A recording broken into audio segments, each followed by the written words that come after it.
everyone. Good afternoon. So recently, I was on a call with a venture capitalist, and he told me that he no longer invests in companies that are helping other companies build AI, because from his perspective, AI would be making all of our decisions in the future. Now, that seems like a pretty radical and slightly crazy idea, but these are the kinds of headlines we're seeing just about every day. Whether or not you think that the future may bring us living on universal basic income, that there will only be a handful of hyper-wealthy people running technology companies who will then share this largesse with all of us who did not cash in on the AI boom. Or maybe you're focused on what we're seeing today, which is true, that young people are having a harder time finding entry-level jobs. But what is the reality of the situation? The thing is, the narratives about artificial intelligence are often hard to tear apart from the reality of what artificial intelligence is. So often what people think it is this, robot, for some reason, female-coded, white-plated. And the reality, if you're a developer or someone who works in this field, you know that AI looks a lot more like the thing on the other side, which is a bunch of lines of code. Now, I always like to ask if people know where that first picture is from. And often people will guess it's from Ex Machina or some recent movie. The reality is this image, which has shaped our entire psyche of what we think artificial intelligence and robotic humans should look like, is from a Björk music video from the 1990s. So it really drives home this idea that what's in the general air, the public psyche of what artificial intelligence is, can often be removed from the reality of where the technology is today. And increasingly, we have more and more AI experts, including AI godfather Jan LeCun, but also AI godmother Fei-Fei Li, saying things like LLMs are just they're at their upper limit. We will not actually achieve anything resembling human-level intelligence and contextual capabilities unless we start moving to radically new ways of making these AI models. So what is the reality? Because we can't deny that all of us are here and all of us are working in things related to artificial intelligence because there has been such a massive and sweeping impact of this technology across industry, education, workforce, and more. Over the next few days, you're going to hear a lot about AI transforming the workplace, AI introducing new cybersecurity threats, AI solving some of the cybersecurity threats. And the question I like to ask, and the work I do, is on how will AI impact our society? Take a step back, and that conversation with the VC, I have to wonder if one truly believes that we're heading into a world where AI will make all of our decisions, then why the heck is he sitting on a Zoom call with me? So I want to dig past the science fiction and talk a bit about what the world will actually look like based on the empirical evidence and the studies of how people are adopting AI today. So there's three critical studies I like to look at. I like to start big picture. What will be the massive macroeconomic impact, and will AI really take all of our jobs? And again, the timeline a lot of these people give is like within the next 5 to 10 years. That's the most extreme timeline I've heard. The second paper I look at is by industry. Who will be impacted first and how? And we're starting to see some of those actually happen today. And the third, which I think affects a lot of people in this room the most, is how is AI being used in the workforce today? And what does that tell us about how AI may be used tomorrow? So the first paper is one of my favorites because it is by labor economist Daron Acemoglu of MIT, and I come from a social science background. He was my teacher, actually, back at MIT many years ago, and he is a deeply, deeply respected labor economist. So I love that somebody with the expertise in understanding macroeconomics is taking a shot at answering this very, very big question. And the very, very big question, with this very humble sounding title, the quote, simple macroeconomics of AI, the very big question he's asking is, how much work will be automated by AI in the next 10 years? So he looks at something called growth factor productivity. So if you took all the GDPs of all the countries over the next 10 years, summed it up, estimated how much AI would automate, what is the number you arrive at? Now, if you were to ask people in Silicon Valley, so you get a wide scope of people answering that question, you'll probably hear something between guesses of somewhere between 10% to 99.9%, right?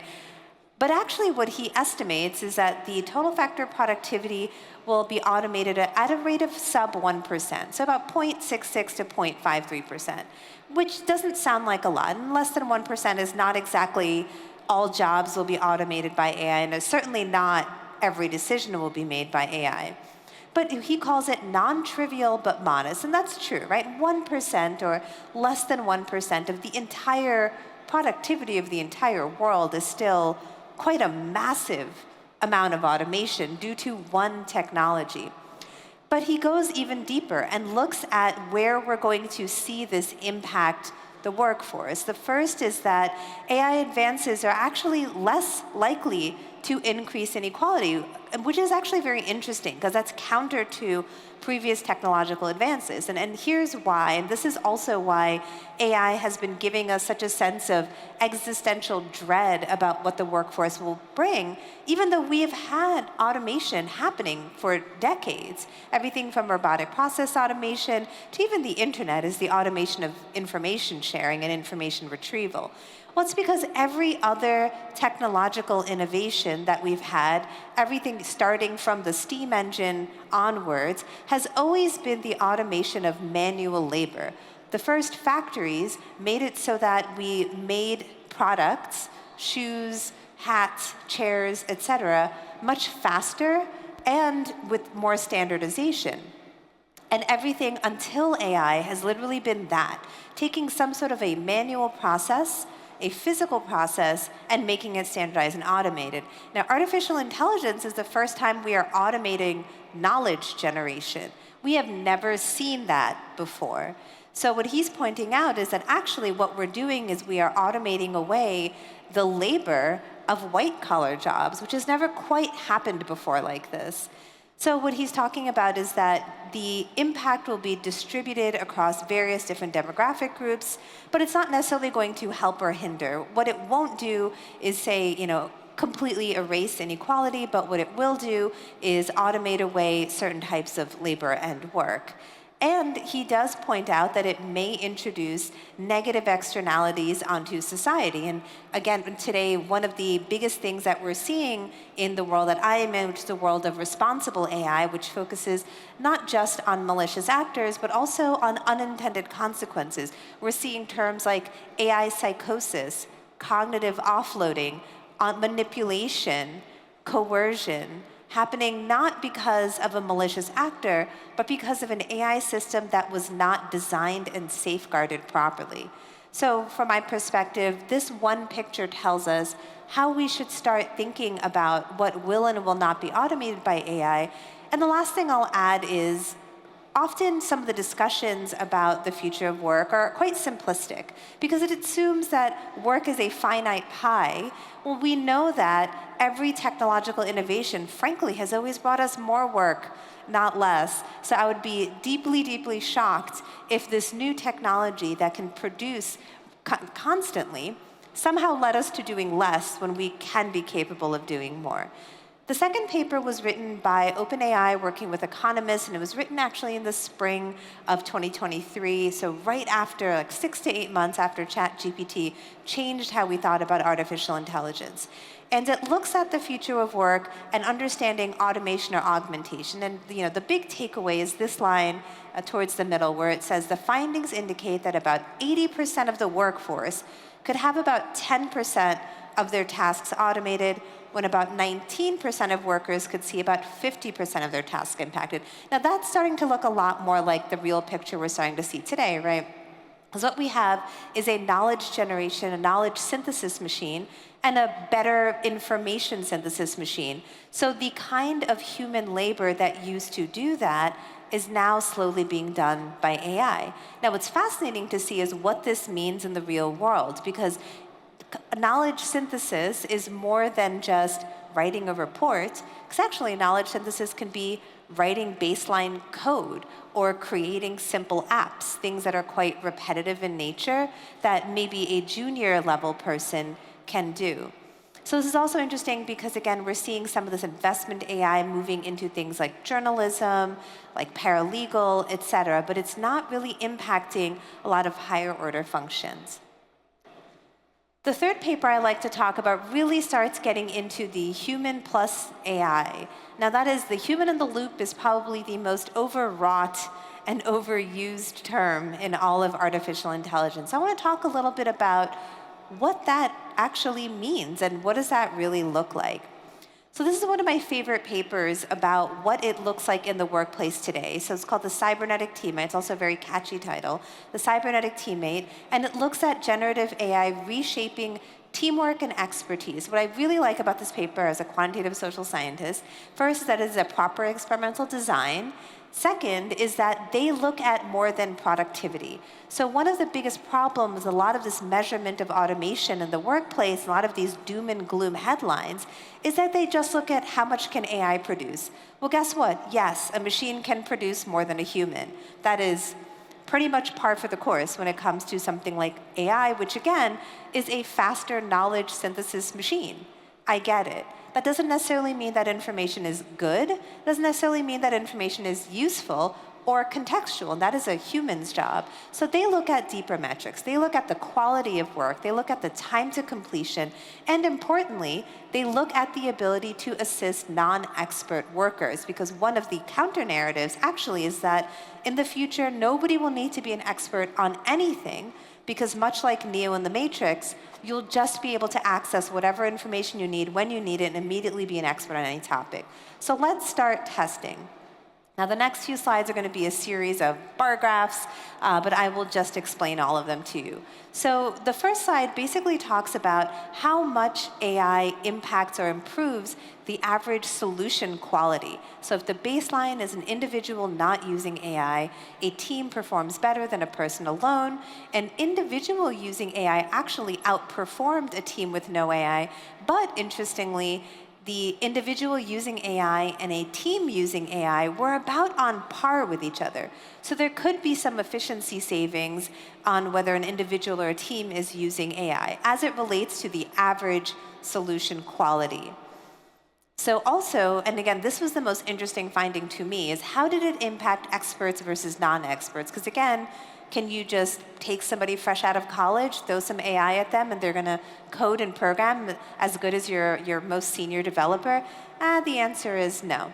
So what is interesting here, one of my favorite takeaways, is not just that. It's not just that people without expertise really don't know how to assess the quality of the output and use it effectively, but it is actually that experts really saw a boost. I mean, experts saw a pretty massive boost when they were given this tool of productivity, because it helped them do their grunt work faster and be more thoughtful about the output, and they are able to discern the quality of the output. They're able to discern how to use it and how this tool can be helpful in automation, and importantly, where it shouldn't be used in automation. And the last thing that they look at is how much time was saved. So interestingly, again, the individual using AI saved the most time, actually saved more time than the team, which makes sense, because when you're in a group, you have to consensus build, you have to discuss, and that loses a bit of time than just a person kind of plowing through a project. But again, you can really see how much more time was saved by this individual using artificial intelligence. So putting it all together, the best thing to look at is where did the best solutions come from? And even though team plus AI really never outperformed an individual using AI, it turned out that the top 10% of solutions overwhelmingly came from teams using AI. So what that means is that when you get a group of smart people and capable people together, you pull together the right team, and you give them the right tools. When I put it that way, it doesn't sound particularly surprise, they do really, really good work. So this is really how you should be thinking about making your teams AI literate. Now, what does that mean? The second most overwrought term in all of AI is AI literacy, or AI literate. What does that look like? So digital literacy and AI literacy is a term that often becomes synonymous with learning to code. And in the era of generative AI, actually, we have no need to code to interact with AI systems, so it just sounds kind of ridiculous to say AI literacy means knowing how to create a large language model, because you will rarely, if ever, be in a position where you'll be creating your own large language models. So this is one of my favorite frameworks to think about the future of work and AI literacy. And interestingly, it wasn't written in the era of generative AI. It was actually written in 2003 by a literature professor, Stuart Selber, who wrote it for his English students and his literature students who needed to use this fancy new technology called the internet, because they were no longer going to interview people and go to the library to do their primary research. Now they had this digital information retrieval machine called the internet, and he really wanted to dig into and understand how they could use this technology. And what he finds is that there's three kinds of literacy. The first is functional literacy. Functional literacy is needed when you're the person at the end, the very bottom of the food chain. You're the user. You're just experiencing the output of the technology. So what does literacy look like? It means that you're asking the question, how can I engage with this technology rather than as a result of the technology? And I think that's a really important way to phrase it in the era of generative AI, because I mentioned this term cognitive offloading.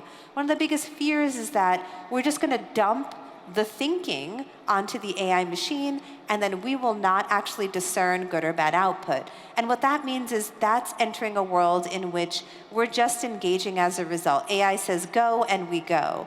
That's really not how we want to shape this world. And functional literacy means that I'm able to take this output, understand the context of how it should be used, whether it's appropriate or inappropriate, and make smart decisions with the technology.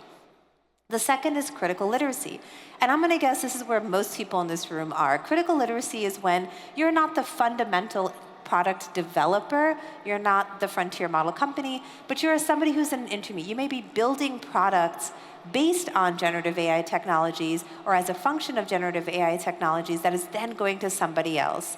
And in that case, what you have to have is the ability to interrogate the robustness of the product. Now, validity and robustness in my world, I work on generative AI evals, are the new hot topic words for the year. NeurIPS is happening in the next few days, and I can promise you there will be a lot of papers on these concepts of robustness and validity.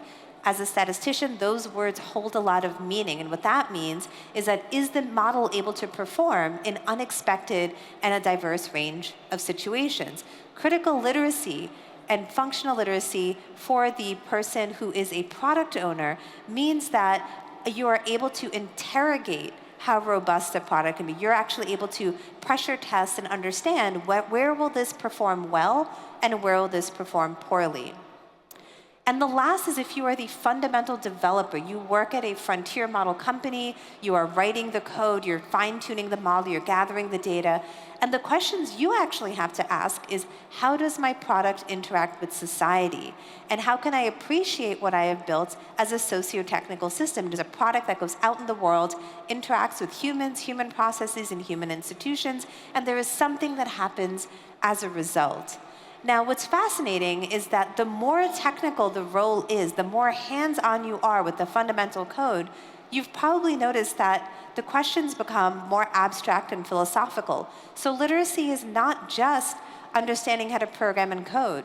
Literacy looks a lot more like, are you able to understand what this means in the real world? So in conclusion, now what we have to think about is the future of education, literacy, and what does that mean for the future of work? How can you be mindful and thoughtful about how artificial intelligence is used in your workplace? And the second is we need to keep an eye on today's jobs, but also an eye on the future generations. And I like to close with this very, very important distinction, definitional distinction, 2 words, techno-optimism versus techno-solutionism. So techno-solutionism is actually often what big model developers will sell to you, this idea that AI will automatically lead us to a better world, and you don't have to worry about it. They'll just make sure we get us there. It's somehow ... going to cure all the diseases and make sure every child is educated, and you don't even have to worry about having no jobs because UBI will come and rescue you. I like to be in the world of techno-optimism, and I think most people in this room are in that world as well, where we understand artificial intelligence as a technology that can be harnessed and used for immense good. I actually do believe that AI will help us cure cancer and get us there, but that does not magically happen. AI does not have free will, it does not have intent, and that only happens if we as human beings decide to build this technology to solve those big problems. So thank you so much for your time, and I hope you enjoy the next few days.